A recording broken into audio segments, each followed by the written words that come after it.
You're tuning into It's a Vibe. Music has always been the most potent medium that has transformed my state of being. When the maestro led the orchestra in harmonization, in a single note, a unity of sound overwhelmed me with awe. And a single beat or instrument alone cannot be as fascinating and stirring to listen to than the sum of its parts. We are all instruments, aren't we? Striving to stay in tune so that we can perform this eternal symphony that's the universe.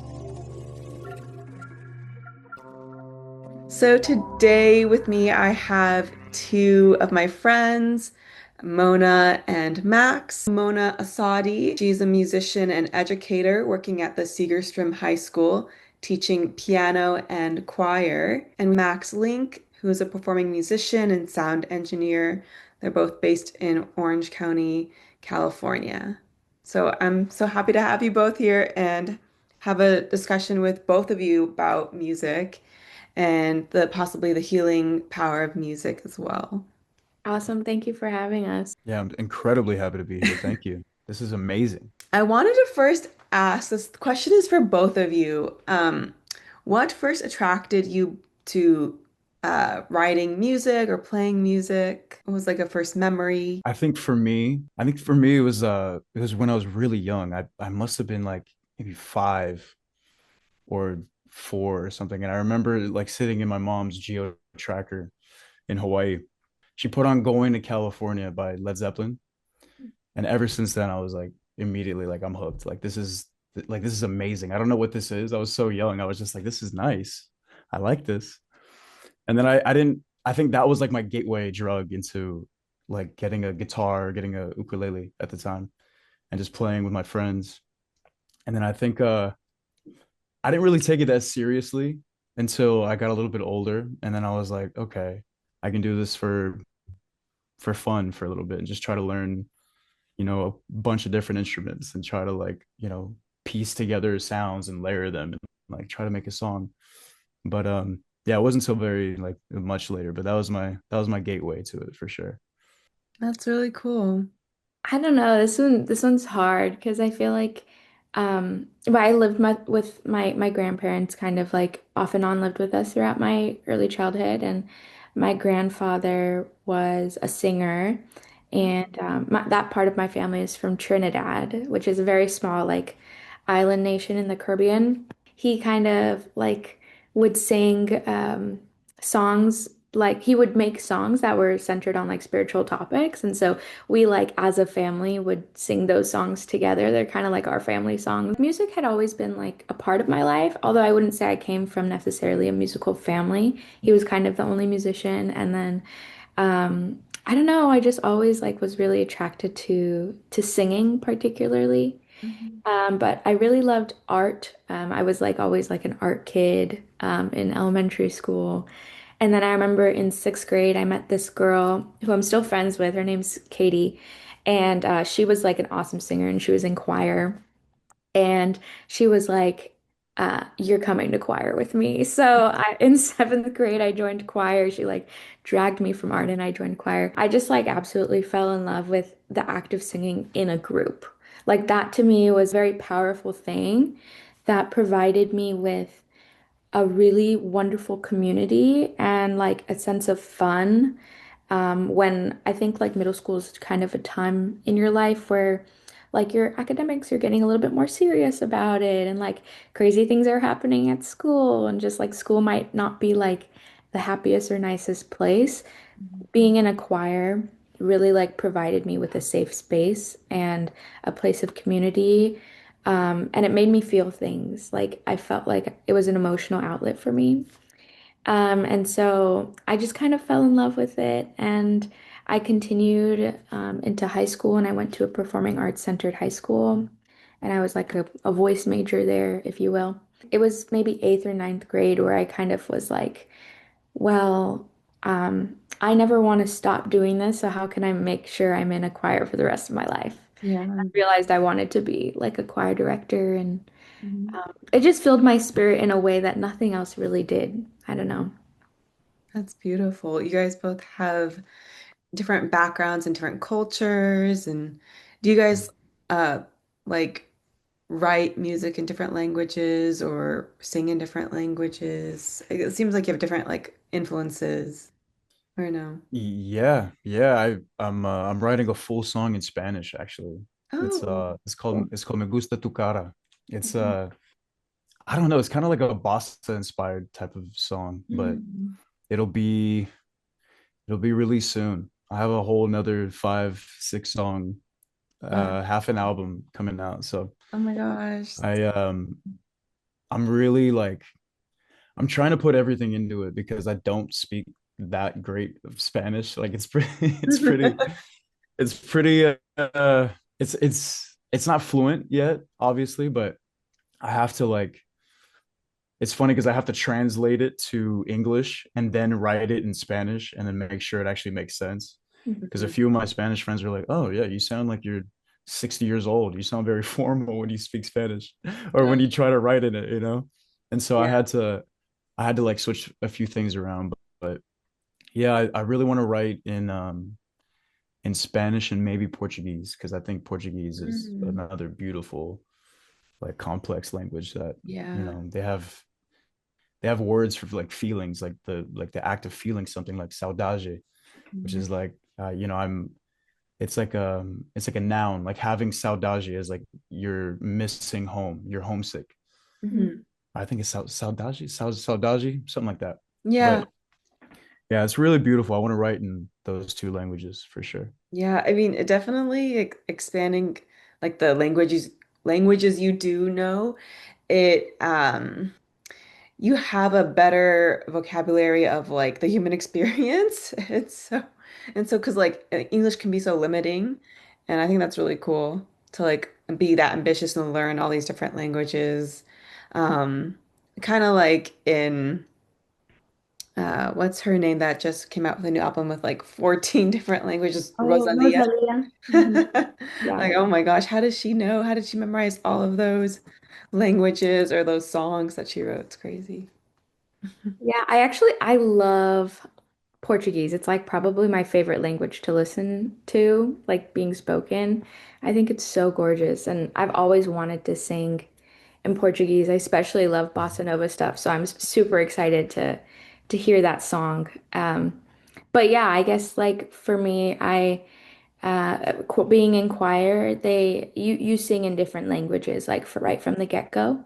So I've sang in like every pretty much not every language, but a lot of Different languages. languages. I sang like the main ones that you learn, especially in college. I studied like opera and vocal performance in college. So the main ones that you learn are Italian, German, and French. Mhm. So I've sang like a full recital full of those languages before. But outside of that, like I've sang in Spanish, I've sang in Japanese, I've sang in Thai, I've sang Wow. in um, like different indigenous languages, many different indigenous languages. Wow. I've in Afrikaans, like all these like different stuff. So it's really choir Oh my music is a gosh. really amazing way to like get exposure to a bunch of different cultures and not only sing in those like languages, but also like discover songs that come out of those cultures that hold meaning in some way, like folk songs um Mhm. or like songs of like liberation songs or stuff like that. So yeah, I just feel like music is such an awesome way to not only like sing in different languages and get that experience, but also like learn about the breadth of like the human existence and how like music is a core aspect of every single culture. Yeah, I mean, it seems like there's a lot of like Exactly. storytelling that's like a representation of the culture, but it's also kind of unifying in how every culture has music and song and Yeah. dance. I wanted to ask Mona, like, since you have this education in music from Chapman University, you don't necessarily have to study art in an academic sense to become an artist. And so I wonder how your experience at Chapman improved your craft Because even for me, it's like, oh, you can go on YouTube or you can like self-study graphic design and be a designer. I'm like, how did it improve your craft? Oh yeah, like it was so much, so much. I think like going into college, I was definitely a choral singer. And then exiting college, I was a choral singer and a solo performer, classical performer. I had so much more experience under my belt in so many ways. And I think it depends on what you want to learn and how you want to study it. Particularly classical voice and learning how to do that. Like I honestly didn't even really like opera like going into college. I was just like, it's kind of just a part of this world, so I have to study it, you know. And I went in as like a music education major. But then my sophomore year I actually added a vocal performance major, which was mostly primarily like classical singing because I fell in love with it. I was like I just realized there's so much storytelling that can be done within classical like settings and just um being in college, you get that kind of very in-depth study that I would never have really done on my own. And I would have never really been able, honestly, to like get access to like great voice professors that are experts in the field and you get like one-on-one help. I learned all about not only about like how to sing, voice lessons and stuff like that, but also like vocal pedagogy, like the anatomy of the voice and how to use it as like an instrument, as like a mechanism, right? And how to like diagnose vocal faults and all that stuff. And so never ever ever would I have been able to have like an expertise in vocal pedagogy, which is kind of like my main thing now in high school, teaching high school choir. I really pride myself on trying to teach them proper vocal technique right from the get-go. And so I would have never had that background in vocal pedagogy if I didn't go to college for it. I would have never really fully understood the voice as a technical instrument if I hadn't studied it in college. That's really neat because like So that's so cool. music theory is so hard to me. Yeah, And I'm music like, theory. Don't even get me how started would on you that. even go about that? Yeah, And I It's a mean, whole nother language. it is. And it's like yeah, I didn't know anything about music theory before I went into college, so that's another layer of stuff you learn. Another thing that they teach you in music school that you would like maybe never imagine if you weren't a musician is I had to take 4 semesters of a class called aural skills, which is basically just like, well, it starts off really small, like listening to music and like listening to like a line, like a melody and like writing it down, like writing down what you hear. But then it advances to a point where like you're listening to whole symphonies and like breaking it down. Things that are just basically aural skills is like training your ear, skills of your ear, aural as in Aural. I never would have been able to like truly aurally analyze music if I hadn't gone to college. Truly, yeah. it's a science. It is.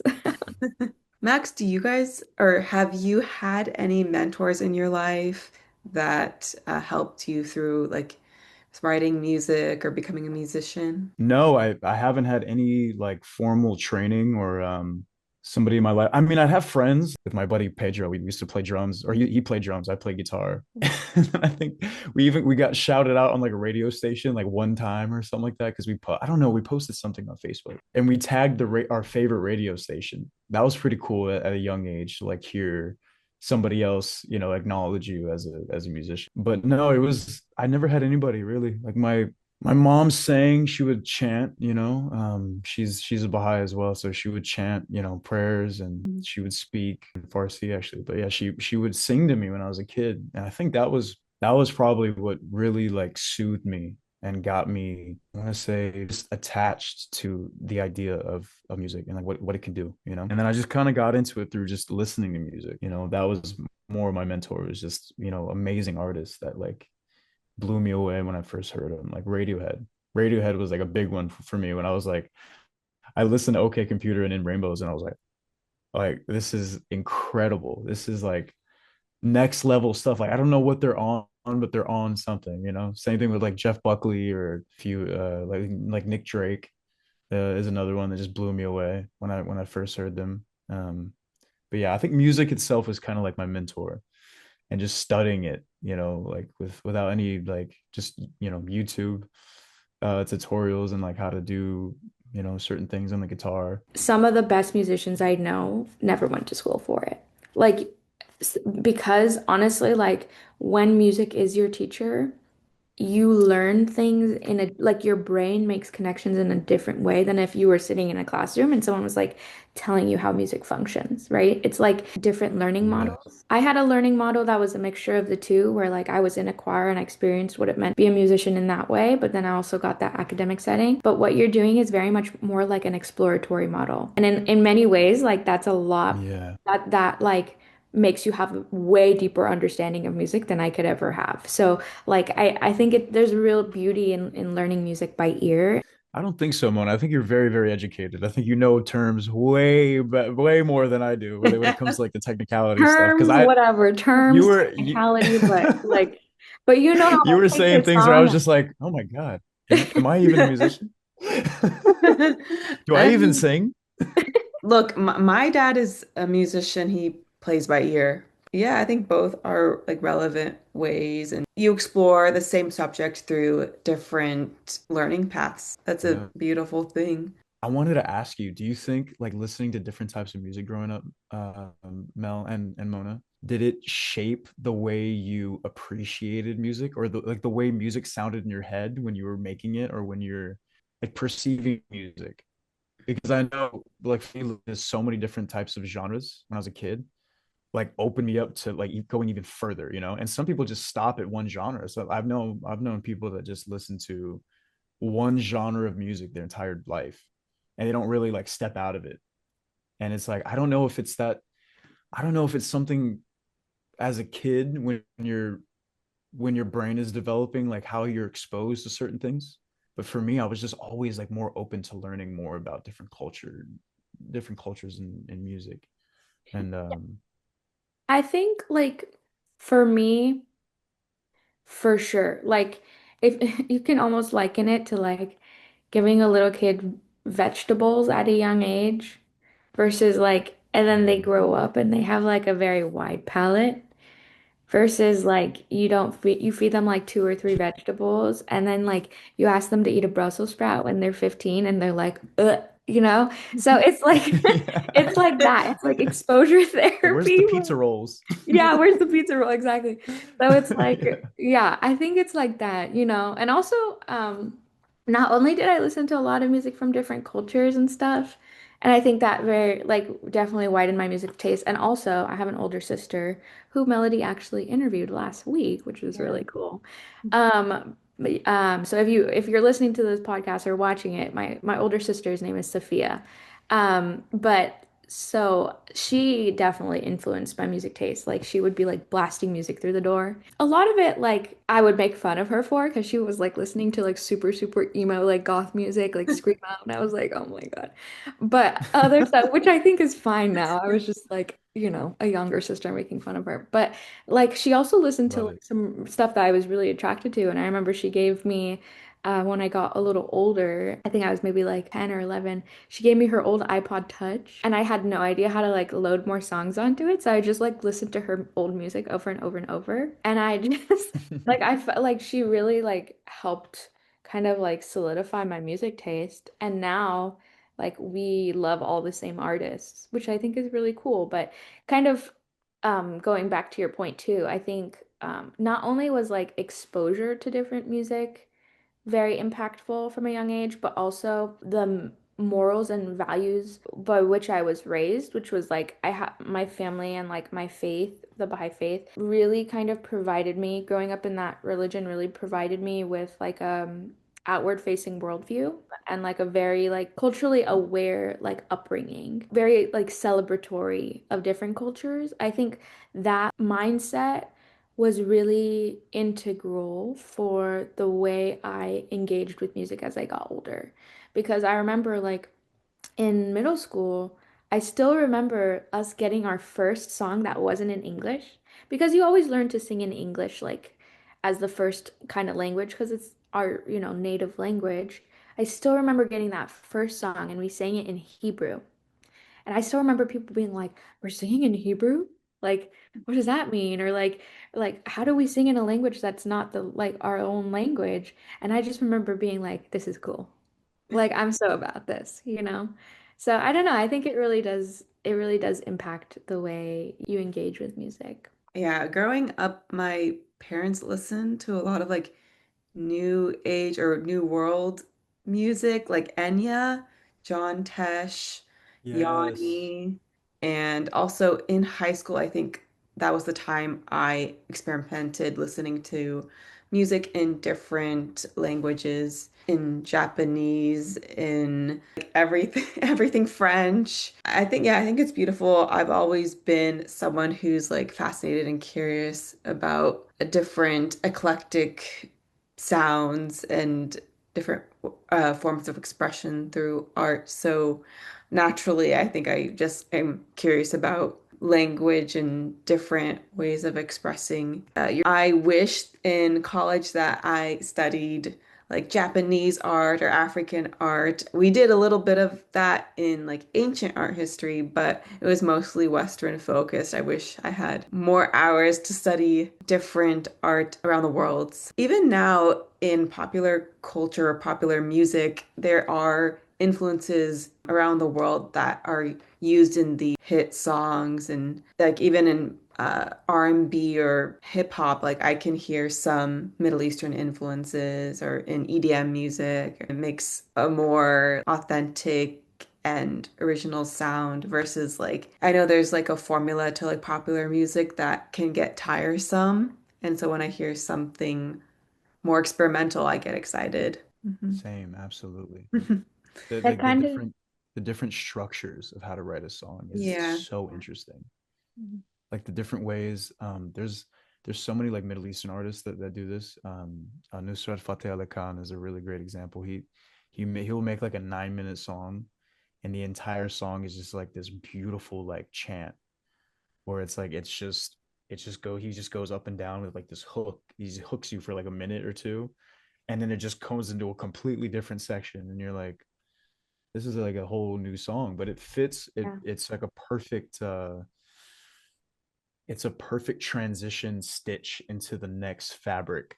I guess is a good metaphor for sing type of song that, but like it keeps your attention. It's not like progressive rock where it's kind of like after a while you're just kind of like, all right, this is this is like the same thing with a different drum beat. You know what I mean? Like I like stuff like that or like stuff that doesn't even have a chorus. It's just it's almost like like poetry put to music, and it's really alluring. Like you're like, oh, okay, I want to keep listening to the words. I want to keep listening to where this goes. That always excited me.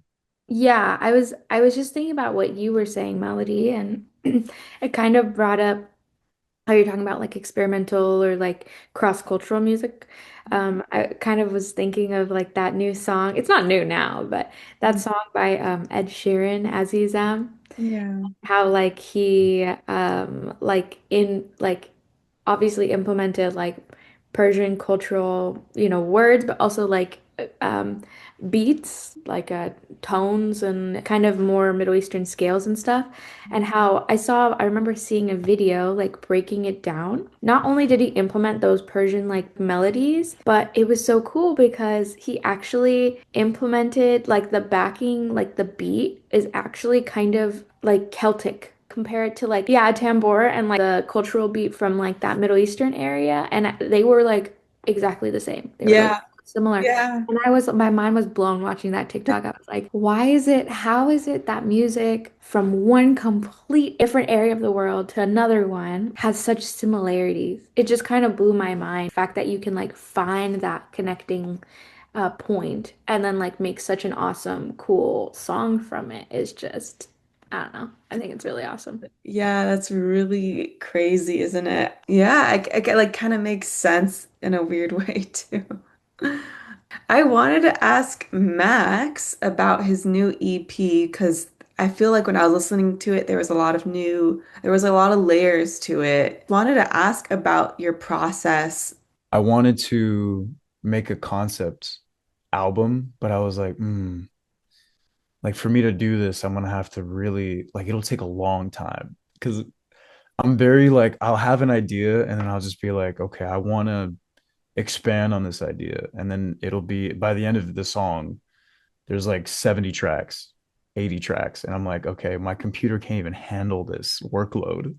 I'm working on a 10-year-old Mac. There's no way I'm gonna actually get like a full production out to make it sound like it came out of a studio, or like something, you know, more professional than my setup here. I wanted to make a concept of like a collection of songs of like feeling, like I don't know, kind of like the dichotomy between a relationship and a home and a house. How it's really important to, I don't know, it's really important to have everything, not just happiness, but like, conflict and confusion and like all these different emotions that come with living with somebody, or like growing up in a broken home or a broken family, just like all the differences between, and like having those feelings and trying to like convey it in words, like an actual song. I was like, man, this is really interesting. Like I want to build an album. I had a bunch of like old ideas, like the last song on the album, Lullaby for Mom. That's I wrote that song like 4 years ago. I was like 22,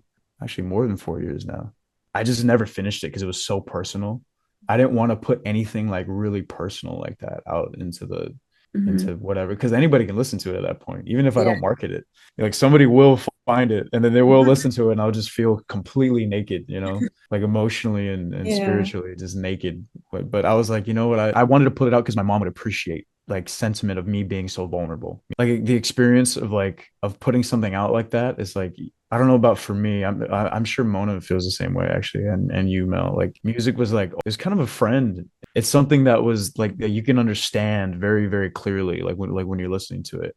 And I felt really heard when somebody wrote a song that was really personal. I related to it so incredibly well, even though it's like they're talking about something very personal to them, like I could just relate to it. That's what I love. I was like, okay, if I put this out, maybe somebody else that was like they had a kind of a funny relationship with their mom, they could probably relate to it and feel heard, or feel understood in a way.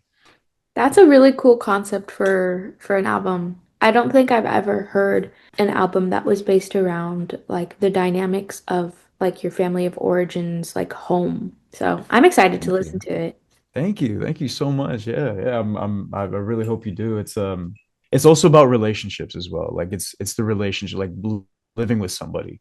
Like I've never heard of anything like that either. So I would like almost like a conceptual thing with, I think the song Cannonball is kind of like a positive affirmation for myself. Hey man, don't be so sad all the time. Be a freaking be a beacon of happiness. Be who you really want to be. Right? You don't have to be so down in the dumps. And so that song kind of made me happy when I was making it. So kind of like a self like pep talk for me. I really like that song too. I thought the album sounded very well produced. I really appreciate the lyricism and also sonically. There was like different sound influences to it. Like it's singer-songwriter, but then it's also, would you say it's like R&B, or what would you describe yourself musically as? I wanted to do like a combination of like indie and like R&B and a little bit of country. Mm. There's a lot of slide guitar on, like if you listen to a few of the songs, there's some slide guitar on there. And I just use like a glass bottle or like some glass to like kind of get that sound, Mhm. because I didn't even have a slider at the time. I wanted to combine different like genres that I like into, because I was always like really into like indie music, and I wanted to kind of expand on that, just make more of like a, I don't know, making a genre bending type of experience to maybe, having a bunch of sounds that I like, and then hopefully somebody that listens to it can find a song that they like, or like a sound that they Mhm. really appreciate. Yeah. But thank you, Melody. That's really nice. That's really nice of you to say. I try. My music is a little embarrassing now when I listen to it, but I'm glad some people like it. So thank you so much. We're our own worst critics, aren't we? Yeah. Oh yeah. I know that. Growing up, I listened to mostly indie music, so like I immediately gravitated towards it. So did I. So, That's Yeah. awesome. What are you guys' favorite artists? Right now I'm listening to OK Lo, which is a French indie artist. like I just like good music. Yeah, Doesn't matter what genre. But right. I'm also super into like I'd say my top two genres are like R&B, neo soul, probably indie as well. Right now, honestly, for the last couple of years, I've been on my like, I don't know if you guys know Still Woozy. I've Yeah. been Oh, I love Still Woozy. Yeah. He's Yeah, like yeah, my yeah. go-to. Like if I don't know what to play, I play Still Woozy. There's this really small band called Infinity Song, who I just saw in concert. Really good band. Check it out. There's this artist that I like. His name is Sega Bodega. He's kind of like experimental, like electronically. He recently came out with an album that's ambient. He collaborated with a lot of Arabic speaking artists and musicians, which I'm like really getting into now. So I'm getting back into like Middle Eastern music. Yeah, which is different for me because like growing up, I loved English alternative rock. Have you ladies ever listened to Dijon and McGee? Do you guys know Yes. who that? He was like making Cool. music since he was like maybe like 16 or something like that, and like Mhm. he was a big inspiration for me. It was like R&B, kind of like bedroom, I don't know, Mm, bedroom funk, pop, like all these like different Nice. genre bending things that he did. Dijon's like R&B style is beautiful. Like I can't stop listening to that like vulnerability that he had in his voice, you know. His like Mm. is just he's just like screaming out, like belting out this his emotion, you know. And it's really hard to do for a lot of people to sing like that mhm. because it's so it's like going up on stage naked, you know, and then trying to have a TED talk. You're like it's a really weird feeling. A lot of people don't understand until they actually do it. And Dijon just straight up just like he's just belting over the mic, just like completely like helpless sounding, which is like incredible, you know, to listen to. I think performance is another aspect of it. It's also like theater, like musical theater. It's expressing that genuine emotion that you have and that like maybe it's like desperation or maybe it's love, maybe it's I don't know, any of the spectrum of emotions that we have as humans, and it's really amazing to see an artist like really feel the music that they wrote, having that abstract emotion, but it's through the music is also, I think, I can have that vulnerability even though it has no lyricism necessarily. Like the music itself, even though it's primarily instrumental, I feel that raw human emotion with it as well. So it's like interesting parallel between like using lyrics to relate to the audience or relay your message, but then also using the music as getting that emotional vulnerability as well. Actually, I feel like this is like a fallacy. Like I can't even ask this question. But are you guys like more drawn towards like the music or more drawn to the lyrics generally? Like what does your ear perk up to like as the first thing? Maybe that's a better question. Like what do you pay attention to the most the first listen? That's a great question. I mean, for me, it is the music. I'm kind of getting back to music with lyrics. Love I it. think especially through my revival of like listening to more rock. And it's like it's very intense, I feel. You're using actual instruments and it's not heavily produced, like indie music as well. It's the storytelling, it's the lyrics. During my 20s, I listened to primarily computer-based music.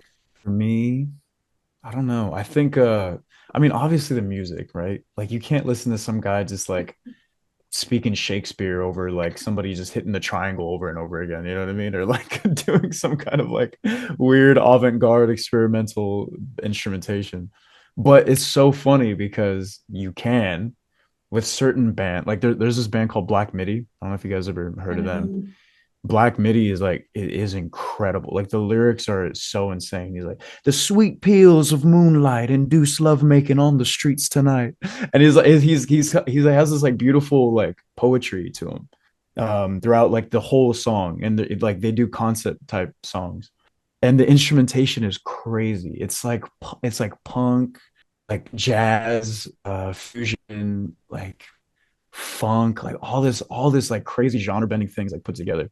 So you can have like really chaotic music and beautiful lyrics, or the other way around, you know.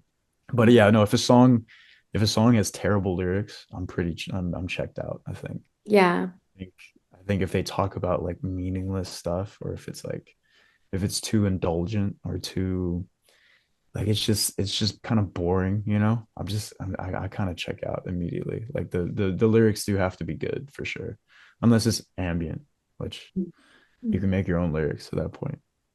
Listening to ambient. Yeah, I'm the same way. I think like of course like upon a first listen, you're listening to a lot of different things, including the soundscape. But for some reason, I think like just my personality, I've always in my life been like seeking meaning. And like I'm very attracted to like meaning and like storytelling and lyricism is so incredibly important to me because I think the story is told I mean when lyrics are involved, the story is told primarily through lyricism. So I don't know. For me, like of course you're hearing the soundscape, but also like yeah, I'm the same way. Like if the lyrics suck or if they're like really generic or like whatever, I'm just like I don't Yeah, know. Like I'm not about fair it, you enough. know. But I don't know if you guys know the artist Lizzie McAlpine. Yeah, I Yeah, like a little bit Lizzie. she's great and like the thing I love the most about her is her lyricism. Like if I can feel like I'm listening to poetry without listening to poetry Yeah. and like and it feels like that like vulnerability factor and that like rawness is there. I'm just like my heart feels like exploding out of its chest. Yeah, Like I'm just like I'm so tuned in. And then Hmm. the music is like obviously like the vehicle by which the story Hmm. is, you know, like and that like is super important too. But yeah, I'm just a big like lyrics person, I think. Yeah. Writing, like I write poetry, and I'm mostly attracted to the symbolist, surrealist poets, and they're inspired by musicality and melody to write their poetry. So when you read it, it does sound musical. And so even when I was writing poetry, I always listened to music and as if I was writing a song to kind of meter or learn the rhythm of how my words were sounding, even though it's just poetry, it's not a song. It's interesting because kind of like writing novels, you can have different voices, and I appreciate both, where it sounds like a really good rhymed melody or poetry. And on the other hand, you can just sound like a text message or like very like something very conversational and it sounds really they both sound vulnerable or they both have beauty to each of them even though they're written different ways. it's like the rhythm of reading it too. Like Mhm. the like the your cadence of reading poetry is everything too. You Yeah. know, it's like certain poets, Mel. I think you probably have picked up on this like very. There's an example of this one poet named Mary Oliver, Mhm. and she like the way she writes her poetry is like every single word is perfectly fit in that line, and that even if you just read it monotone or it's completely like you just like have no feeling in it at all, like like just like a robot. It's so like beautifully written to the point where like, even if you don't even have emotion in your voice, these words are still powerful. Like that's what I really love about that, and that's so cool. You like you write like novels then, huh? Like do you have any? I write poetry and essays, but An essay. yeah. Oh, okay. I thought you said you were writing like novels or No, no, I'm like plays. comparing it to like people who write Oh, novels in different voices. oh yeah. Yeah. That's a different beast to it Yeah. itself. Writing a book. I love Mary Oliver, by the way, because I'm very Yeah. also inspired by the natural world. Yeah. Yes, me too. Yeah, Mhm. just like every word is perfect. You know, it's like George Carlin. His stand up is very similar to that, or like there's a country artist named Towns Van Zandt. It's like every word is just like bam. It's like perfectly written to fit that feeling that he's trying to convey, or that Mary is trying to convey. So Mhm. that's beautiful. So thankful for this conversation because I have so many people to check out now. I'm like, okay, I'm like writing it down, like Miracle Yeah, on write it Mars, I know Dijon. there Like, has to be like a notepad next to me. Just how yeah, many literally, artists? I'm like, guys, like, I'll be texting you after this, being like, okay, every name you just said, Yeah, put it in that. Like, Yeah, no, you guys have my number. You better. I love listening to new artists or like looking up new stuff. So yeah, yeah, text for me for sure. sure. for sure. Max kind of like touched upon this with his album, but I wanted to ask if there was any like world experiences you guys had that informed you as a musician, like any like personal experiences that you like to share, or any world experiences that kind of like change your perspective on music. I'm not sure about world experiences. There probably is. I can't think of one right now. But for me, personal experience, I've had many, like many moments where I felt something very deep. But for me, I think when you asked this question, my mind was starting to think about the role that music played at a very specific time in my life. Yeah.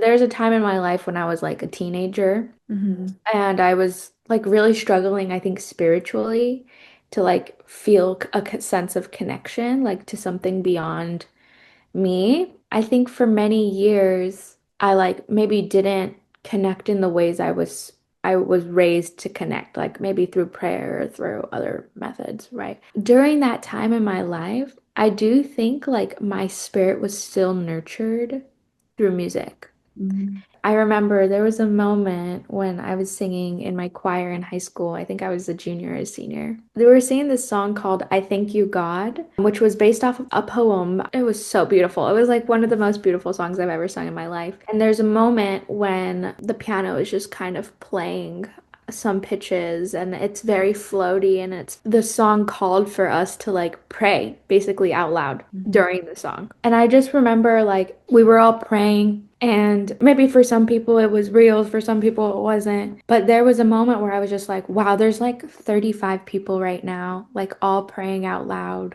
over music.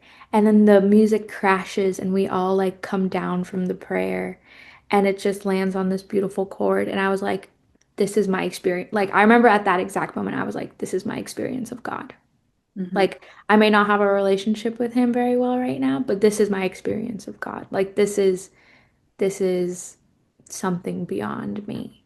I just think the personal experience of that for me has been that even when I wasn't explicitly religious or explicitly like feeling connected spiritually, music served a very spiritual like function for me and kind of kept that part of my heart soft. And when I like kind of returned to that like that real prayer and like that connection, that more explicit connection with God, like music had kind of always kept that door open for me.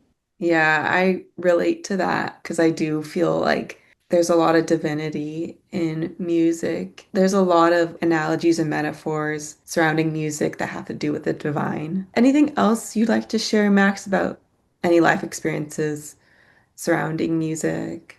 Yeah, it's something that comes from life. I think it comes from living life. I'll notice this with a lot of younger musicians that they don't really know what to talk about in their music because they like what do you know? You know, you're 22. Like there's nothing to talk about. You didn't live through anything.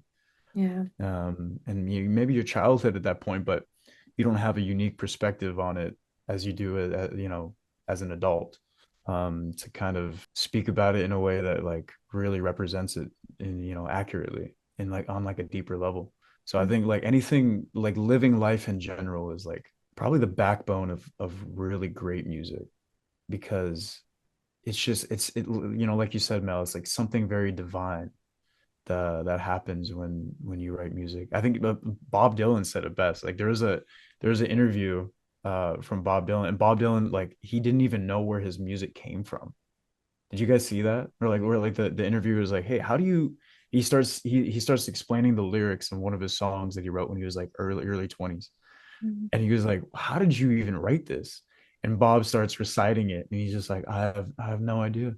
He was like, "It just kind of comes out of you. It comes out."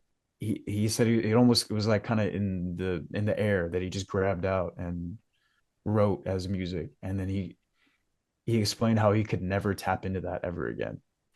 Mhm. Like he was like after like 30 or 35 or something like that, he could never reach that again. So that was like a it's so interesting how like music, like certain ideas or certain melodies and words, they come randomly from the ether, like from God, Yeah. or I don't know where it comes from, but it's like that's what being creative means, I think, is like having that experience to take from, feeling like you have to capture it in a certain moment or else you can't, convey it the right way.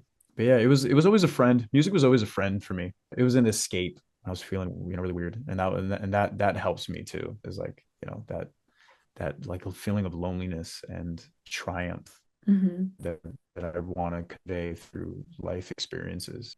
I love that. An escape to feel, I think is like, especially when you start experiencing or making music very like young on the younger side, like maybe in your teen years or earlier, like I think that's a universal experience. Like music is an escape to feel. So Yes, I definitely felt that as a teenager and definitely see that value in music today. I also wanted to discuss with you guys Absolutely. about the healing powers that music possesses. You kind of spoke on that with your experience growing up, but do you see that maybe in your students, Mona, or with your friends, Max? I love my students so much, and I went into public, music education because I would never have become the person I am today if it weren't for awesome music, like public music educators that I had. It was very clear to me that I wanted to serve in that way when I grew up, to provide the same healing space that I had in middle school and high school, especially because I didn't grow up like being able to afford lessons. Like that was not my reality. It was really important to me that I could serve a population that where they too probably experience the same thing, where like if they're into music, they probably still can't afford it, and music education through the public school is probably the only way to provide that. And so now I serve in a school in Santa Ana, which that is definitely the population that I'm working with, and I got a lot of meaning out of that. Obviously, I think when you're in it, when you're that age, you love choir, like you're having a great time. You maybe don't have a full perspective of like how much it impacted you until you get older. I know that wasn't the case for me. Like I loved choir, but like I definitely got more of appreciation for it when I grew up. And so I'm just really hoping that I do see my students like I do see how it's a healing space. I do see how like they all come to my room like during lunch and that's their place that they hang out and like they feel safe. And it's so awesome for me to like see people so joyful and laughing in my class when and like talking, freely and just like their ideas come to them and they speak it out loud and it's very much a community. Whereas, I know in other settings, classroom settings in my same school, it's not like that, right? Even I feel the difference kind of between even teaching choir and piano. I teach 3 periods of choir and 2 periods of piano, and piano is different. Like it's a different vibe, and people don't want to talk. It's a lot more like to yourself, like solo instrument type of thing. And then you get to choir and it's like people open up. I do think that my students see choir as a safe space, and I think they see it as a healing space in a world that's incredibly and increasingly disconnected, and where we're still experiencing the effects of COVID and the social anxiety and social disconnection that caused, especially in young people. I think choir is a place where that's being healed. Holding that creative space is, yeah, healing within itself. And Yeah. the fact that it's also centered around community, Mm. which is the difference between like what I experience with my piano kids and my choir kids. Like piano is also serving a really beautiful function in their lives, and I think is teaching them maybe something different. I think it's teaching them focus, which is another thing that's lacking. I think it's teaching them discipline, which is another thing that's lacking. I think it's teaching them the beauty of like resilience and like and self-study and like that kind of stuff. But I do think like choir too is just a very special place because it's centering community at the same time. Hmm. It's incredibly important. It's like personal Community. growth and growth through community. Yes, exactly. Mona says something really beautiful about like the community aspect. Like that's really important as a kid, because we like, especially kids that come from like broken homes, or they don't have the best parenting, Mhm. or like a family that they can feel open with and communicate with properly. Like having a whole network of different kids your age, and like under the wing of like a very professional but also down to earth, relax, like music teacher that's just like doesn't take himself too seriously or herself too seriously. Yeah. And I think having that as a kid is so important to any development, any like just growing as a human being other than just music, like learning about it, like feeling welcome to express your thoughts and express creativity is so important because the whole world, the reality that we live in is trying to kill creativity. They're trying to murder it with a spear from far away. They're trying to poke at you and say, no, no, no, you got to go to this, you got to do this. This is how you get money. This is how you work for this green stuff that we print out daily and we give away to other countries anyway. You're gonna have to do this job, and it's not gonna be very creative, or it's not gonna feel, you're not gonna feel, they kind of take it away from, in the school that I grew up with. It was very like that. It was like, just you either do this or you're going to be homeless. That was their whole incentive of like, teaching you. We didn't really have a lot of money. There was no money in band. There was only band. And by the time I got to high school, they took away jazz band, so I couldn't even play the guitar really. So Mhm. I thought Mona said was really important. That feeling of community is like the best like healing experience for a kid, to learn about music and to you know to get their creative side, because we reward creativity all the time in society, and that's something that we should just continue to do, because Mhm. it's going to create so like opportunities for kids to express themselves and to change the world. One thing that you learn very early on when you study music education that they kind of make you like think about is like if, your principal were to come to you or a parent were to come to you and be like, why is music education important? We're like running out of money, like defend your program. They make you do that like from the time you're a freshman in college. And Horrible. I know it's crazy. It's crazy. But one thing that I always bring up, and that's very important to me, and I always highlight when it's like back to school night, and I have a slide that's like, why is choir important or why is music important? It like teaches kids it teaches them voice, like it gives them a voice, Mhm. Mm-hmm. and it makes them realize, particularly in ensembles like choir and band and like this kinds where you're playing or singing together, it teaches them like that their voice is incredibly important.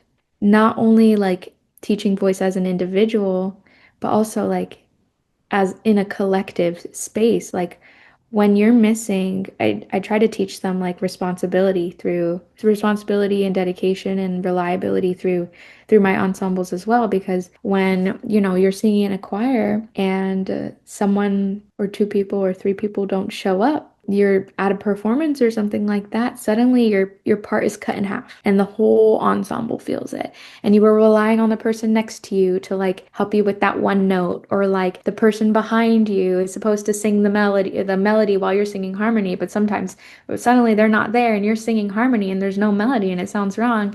It's like, oh, like we realize every single person has a very important role to play in this. And everyone needs to be present and everyone needs to know that their voice matters. Like it matters for the whole. And so I think that teaches them something very, very unique because especially nowadays, like kids, I see more and more like this chronic absenteeism that's happening where like kids aren't coming to school. And this might just be like the area that I'm working in because they feel like no one's gonna notice if I'm not there. No one's gonna care. And then suddenly like they come to my class and I ask them the next day, like, why weren't you in class?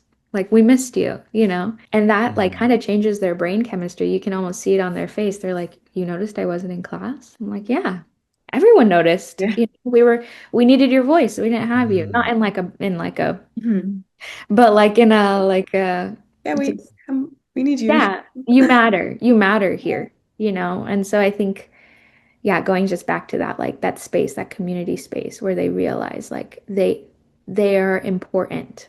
That's so empowering to hear, and especially at that young age, they need to know how much their voice matters and how each of their own unique ideas will contribute to creating a more beautiful existence for everyone in their community. I think that's such a beautiful message. And yes, I believe that art doesn't need to be monetized to be valued as well. So just having that expression in life. I loved hearing both of your perspectives and experiences on music. And this is probably one of my favorite conversations, how music can uplift and empower people.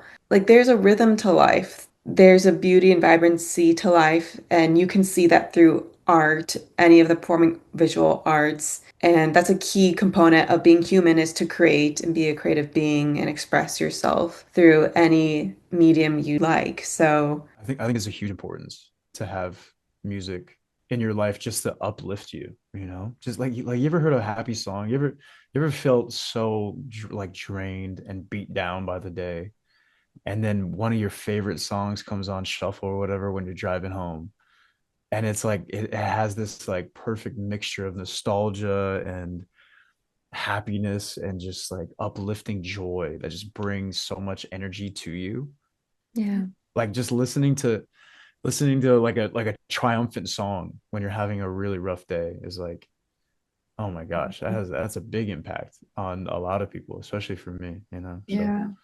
I think people need that in their lives. They need that feeling because it's a universal language at the end of the day. Mhm. Even a song in a different language can really impact someone's mood and experience just from listening to it. So that's so true. yeah, it's so important. My song was Eminem, Not Afraid. That was like my hype song. I'm not afraid. Yeah. Any Eminem song. Oh my Yeah. God. Cleaning out my closet. I want to thank you both for this conversation. I'm excited to see both of your journeys through music flourish throughout your life. I'm so lucky to have you guys both as friends. I wanted to give Max a shout out for his EP, Building a Home. And I'll have links to your EP as well on Spotify and any other streaming platforms that you have it on, your Instagram as well. Thank you both again. And I'm excited to have more of these uplifting conversations about art. So thank you guys. Thank you so much for having us. This was a really lovely conversation. Thanks, guys. It really was, Mel, and you did such an incredible job setting this up, with beautiful questions too. Very, very invigorating questions. So thank you again, Mel. This was incredible. And it's so lovely to meet you, Mona. You as well. Yeah, I hope we can like all see each other all hang out. We Insightful, all live some such an close. insightful person. Oh, thank you. Yeah, no, Oh we yeah. we need to Yeah. chat for sure. It's always nice to have a fellow musician friend. Thank you again, Mel. This was Thank amazing. you. Thank you. Thank you. After our conversation, Max and Mona both brought up a beautiful antidote on the concept of how we learn and create. Max said, "Music is discovered, not created." I think this to be true that not all things are formulaic. There is an innate and intuitive power that can take the lead and become that channel to release the message opportune for this moment. This made Mona share a quote from the Baha'i writings that says, "O God, make me a hollow reed, through which the pith of self hath been blown, so that I may become a clear channel through which thy love may flow to others." She reflects on how we are divine channels, and through music is one way the wisdom of something greater than us can come through.